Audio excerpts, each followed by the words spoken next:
malah mereka diem saja? Ternyata memang ada sosok yang di belakangnya. Dan apa hubungan buzzer ini dengan sosok Pak Kumis tadi? Coba kita lihat beberapa foto mereka ya.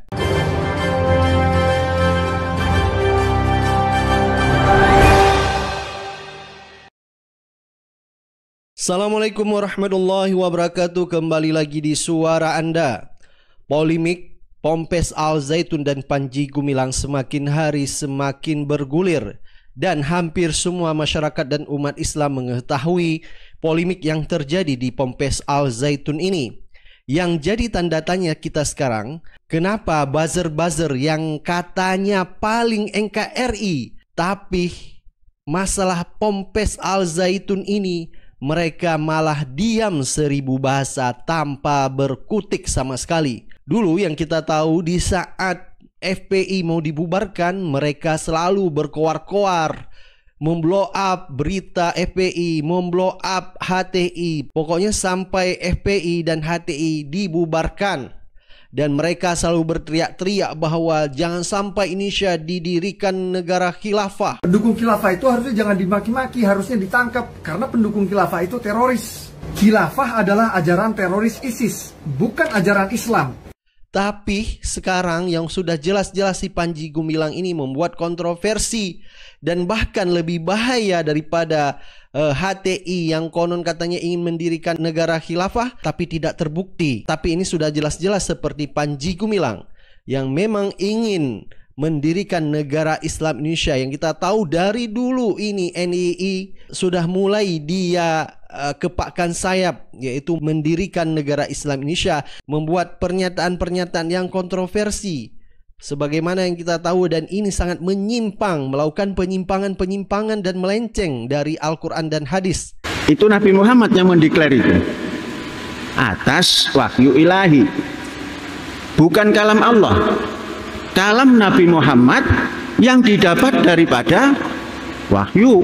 Tetapi malah buzzer seperti Abu Janda, Dennis Regar, Habib Kribo dan kawan-kawannya diam. Mereka mingkem, tidak berkomentar dan tidak berbuat apa-apa, tidak bersuara apa-apa. Ponpes Al Zaitun yang sudah jelas-jelas ingin mendirikan negara di dalam negara, bahkan sangat tidak NKRI, dan mereka kenapa diam? Dan diungkapkan oleh salah satu dari founder Indonesia Crime Analyst Forum, yaitu di Catatan Demokrasi TV One semalam, yaitu Mustafa Nahrawardaya. Ada sosok di belakang Ponpes Al Zaitun, bisa saja kita sebut yang membekengi. Coba tebak, ribuan orang yang di dalam di dalam bangunan ini siapa mereka? Ini saya pertanyakan di IG saya, Instagram saya.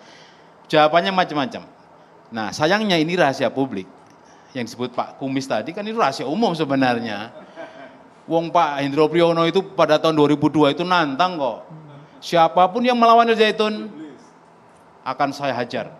Itu Pak Hendro, itu ada kan, Anda buka di Google pun ada, itu rahasia umum. Artinya semua orang tahu bahwa ancaman itu disampaikan oleh beliau itu. Ketika Pak Wiranto, siapa namanya? Muldoko, ketika ke sana ini masih Pangdam 3 Siliwangi. Jadi masih Pangdam. Ketika datang ke sana, kata Pak Muldoko apa? Saya datang sekali langsung jatuh cinta. Coba bayangin coba. Hasil pembicaraan, hasil salaman dengan Pak Panji Gumilang itu. Wah, kira-kira bahasa beliau ini karena hipnotis lah. Hipnotis itu kalau bahasa Malaysia itu pesona, jadi terpesona. Dan tadi kita udah dengar paparan dari Mustafa yang mengatakan bahwa bukan rahasia lagi. Sekarang sudah menjadi rahasia umum dan publik sudah tahu bahwa Hendro Priyono yang katanya mbah intelijen di Indonesia, Pak Kumis inisialnya, pernah mengatakan jangan pernah ganggu Ponpes Al Zaitun, maka akan menggebuk siapapun yang berani mengganggu Ponpes Al Zaitun. Jadi dilansir dari tribunnews.com, Hendro Priyono pernah ancam pihak yang ganggu Al Zaitun. Ini diposting pada hari Senin 9 Mei 2011.